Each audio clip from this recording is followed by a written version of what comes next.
Повеќе од 500 жители на општина Ѓурче Петров се пожалеле на некој нерешен катастарски проблем за време на 3 дена во кои се одржуваа средби меѓу граѓаните и представници од катастарот на недвижности. Барањата на граѓаните ги разгледувале 3 катастарски комисии во присуство на подносителите, за да се изнајде начин за решавање на проблемите согласно законските можности. Голем дел од предметите ќе бидат решени постепено во текот на идниот период. Ова е првата вест за денешното издание на Урбаните вести. Гледајте не.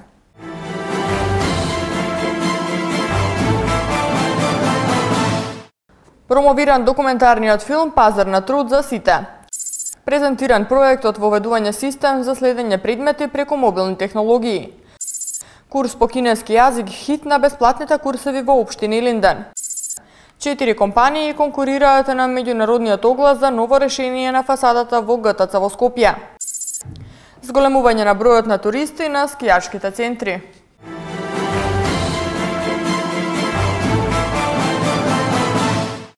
Општествената одговорност и свеста кај компаниите за вработување на лица од ранливи категории ќе се подига со помош на документарниот филм Пазар на труд за сите, во рамките на проектот Потикнување на социјалната инклузија и инклузивен пазар на труд.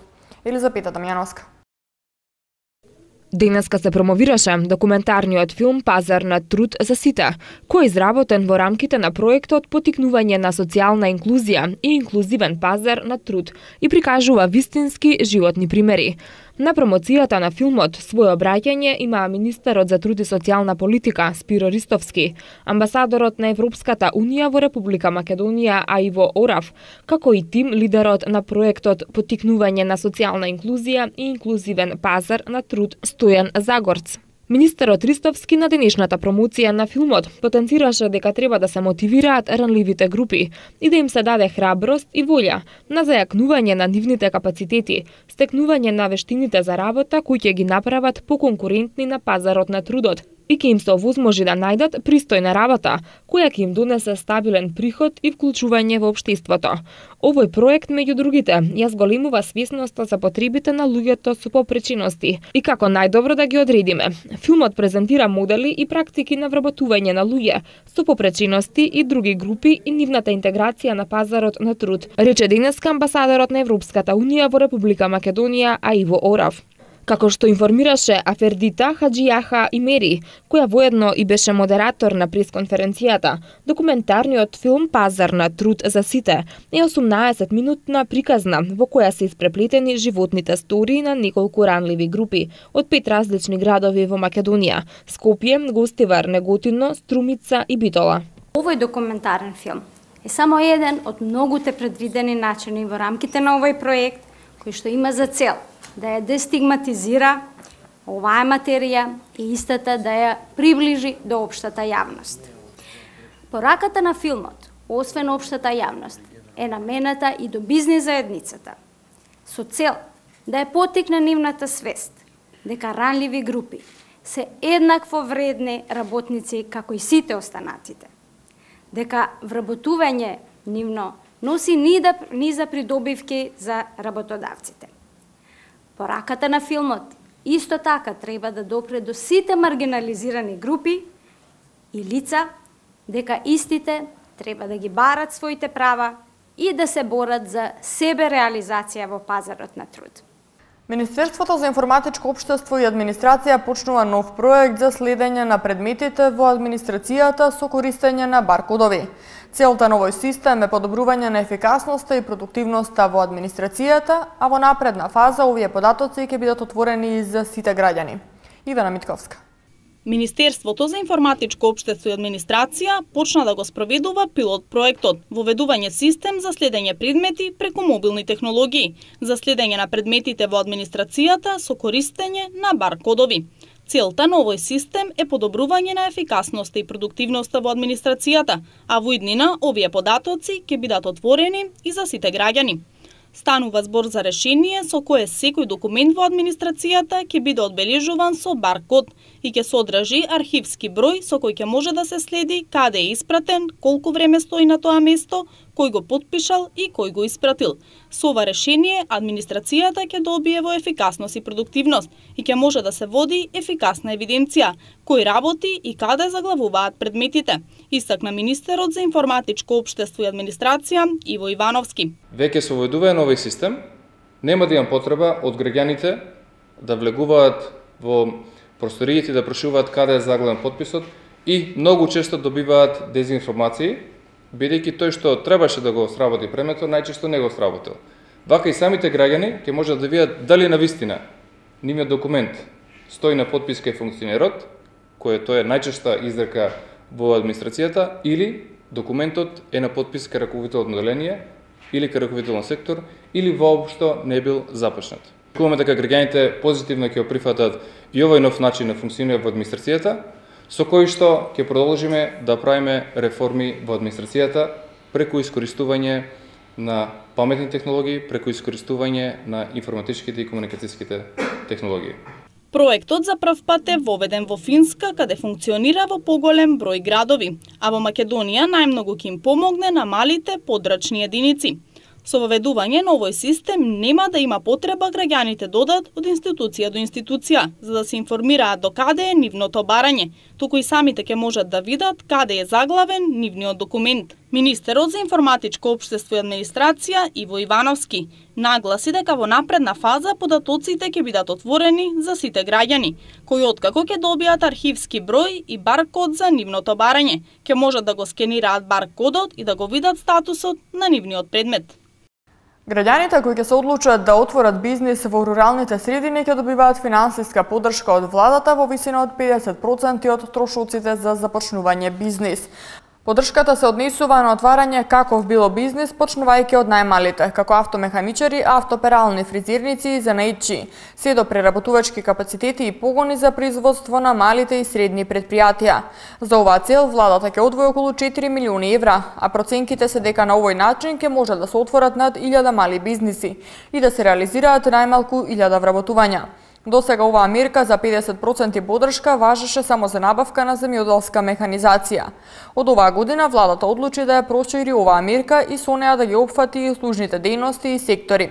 Значи сега нема да има лимит на поддршката во однос на незиниот опфат и поврзаност со земјоделството, туку полето за отварање бизнис е нелимитирачко и може да ја опфати која било стопанска дејност со исклучок на медицината и фармацијата, истакна владиниот портпарол Александар Ѓорѓиев.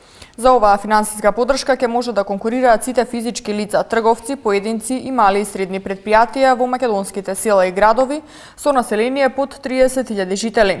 Во текот на март или април ќе биде објавен јавниот повик за аплицирање на овие средства, на кој секој заинтересиран ќе може да достави бизнис план до Агенцијата за рурален развој и поддршка на земјоделството. По разгледувањето на бизнис планот и неговото прифаќање ќе биде склучен договор меѓу корисникот и агенцијата и согласно договорот на лицето ќе му бидат исплатени парите во висина од 50% од вредноста на бизнисот. Учениците од основните училишта во општина Илинден со голем интерес за изучување на кинескиот јазик преку бесплатните курсеви во рамките на културно-едукативниот центар Илинден, кој општината веќе 7 година поред успешно го спроведува. Наставата за овие бесплатни курсеви, кои ги посетуваат околу 600 ученици, се одвива надвор од рамките на редовната училишна настава. Во рамките на културно-едукативниот центар Илинден на бесплатните курсеви што ги реализира општина Илинден воведе на курс по кинески јазик, кој за само 2 недели стана вистински хит меѓу учениците. Кинескиот јазик започна да се изучува од минатата недела и побуди вистински интерес кај учениците од општина Илинден. Во првите 2 часа се пријавиле 70 ученици кои што сакаат да го изучуваат кинескиот јазик. На првиот час учениците ги научиле личните заменки и основните поздрави, додека веќе на вториот час се запознаа со тоа како се пишуваат и изговараат најчесто употребуваните предмети. Бесплатниот курс по кинески јазик го држи професорот Луси Трајковска, која што потекнува од Кина, а веќе 20 години живее и работи во Македонија. Културно-едукативниот центар Илинден веќе 7 година поред го реализира проектот бесплатни курсеви по странски јазик: англиски, германски, италијански, шпански, курсеви по музика, уметност, модерен балет, народно оро, народно пеење, драма, јога и курс за креативно пишување за учениците од 4 до 9 оделение. Од трите основни училишта Гоце Делчев, Ристо Крле и Браќа Миладиновци. Наставата за овие бесплатни курсеви се одвива надвор од рамките на редовната училишна настава, односно во саботите. Курсевите се достапни за сите ученици од основните училишта во Илинден без разлика на возраста. Секоја година курсевите ги посетуваат повеќе од 600 ученици од основните училишта од општина Илинден. Главната цел на овој проект е да се поттикне квалитетот на образовниот процес и да се придонесе младата популација да се здобие со нови образовни и културни вредности. 3 домашни и една странска компанија конкурираат за ново решение за фасадата на градскиот трговски центар во Скопје. До 14 месецов жири комисијата ќе ги разгледа трудовите, а потоа ќе го избере најсоодветниот. Во конкурсот стилот не е строго дефиниран, односно ќе се избира меѓу класицизам, барок и футуризам. Тобислав Атанасовски. Само 4 понуди пристигнале на последниот меѓународен оглас што управата на градскиот трговски центар по втор пат го распиша по скратена постапка барајќи ново решение за фасадата на објектот, како и за изградба на третиот кат. Жири комисијата составена од професори до 14 февруари треба да го разгледа секој од трудовите. Потоа ќе го одбере најсоодветниот од нив. Претходниот конкурс пропадна бидејќи на огласот имало само еден труд и не постоела конкурентност. Првиот конкурс беше распишан во јуни 2012, додека последниот на 25 декември истата година. Условите се исти: идеја за надградба, предлози за надворешно фасадно обликување и целосно затворање на трговскиот. Во конкурсот стилот не е строго дефиниран, односно ќе се избира меѓу класицизам, барок и футуризам, а пожелно е објектот да се вклопи во околината. Тука се обновените фасади на колективните стамбени објекти, како Пелистер и тие до него, чии фасади се обликуваат во барокен стил. Истото се предвидува и за други објекти во близина на ГТЦ, зградата на Евана, Мепсо, Сити Галери. Предвидено е трговскиот да биде затворен по принципот мол систем, но и во комбинација со сарај систем, односно да има отворени делови. Надградувањето на трговскиот центар е идеја стара 10 години, пред се поради прокиснување на покривот, но и поради зголемување на атрактивноста и посетеноста. На денешната седница на Регулаторната комисија за енергетика донесена е одлука за зголемување на цените на нафтените деривати во просек за 1,51%. Малопродажните цени на Евросупер 95 и на Евросупер 98 се зголемуваат за 2,5 денари по литар. Така цената на Евросупер 95 изнесува 84 денари, а на Евросупер 98 85,5 денари за литар. Малопродажната цена на евродизел се зголемува за 0,5 денари и изнесува 71,5 денари. Малопродажната цена на екстра лесното масло за домаќинство се зголемува за 0,5 денари. Така цената на екстра лесното масло изнесува 60,5 денари за литар.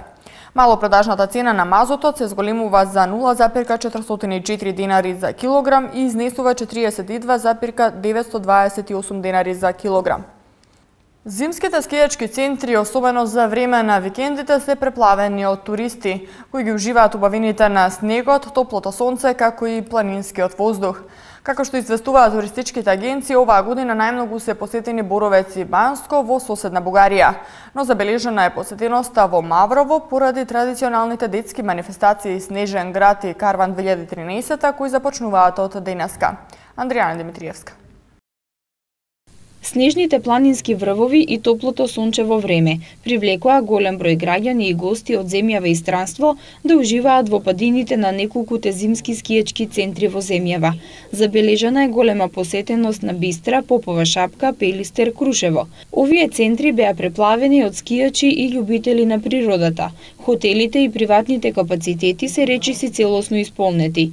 Од туристичката агенција Atlas Corporation вела дека најмногу ангажмани се направени за во соседна Бугарија, во Боровец и Банско, но исто така интересен е податокот дека во Македонија е зголемен бројот на зимски туристи од Турција, кои сакаат да уживаат во зимските убавини на Македонија. Илјадници посетители привлече топлото време за време на викендите и во најпознатиот скијачки центар во земјава Маврово. Поводот за зголемување на посетеноста во Маврово во овој период е традиционалната детска манифестација Снежен град и манифестацијата Карван 2013. Во периодот од 11 до 16 февруари и од 16 до 28 февруари ученици од повеќе основни училишта ќе го градат Снежниот град. Изградениот Снежен град свечено ќе биде отворен на 16 февруари. Во рамките на манифестацијата ќе се одржат и други активности кои ќе го привлечат вниманието на посетителите. На надморската височина од над 1500 метри посетителите одмор и починка наоѓаат на Старо Бачило, Бачилото кај Галичник и Тривкова колиба, каде се освежуваат со пијалоци и храна. Планинскиот чај со рум и покрај фантастичната висока цена е хит пиелог за затоплување на уморните скијачи. Еве што ќе гледате понатаму во вестите. Спорт. Стартуваше пролетниот дел од првата кошаркарска лига на Македонија. Актуел. Кейт и Вилијам во војна со кралицата поради името на нероденото дете. Стартуваше пролетниот дел од првата кошаркарска лига на Македонија. Во дербито Фен Индустри на гости го победи работнички со 78 спрема 74. Спортските вести се веднаш по рекламите.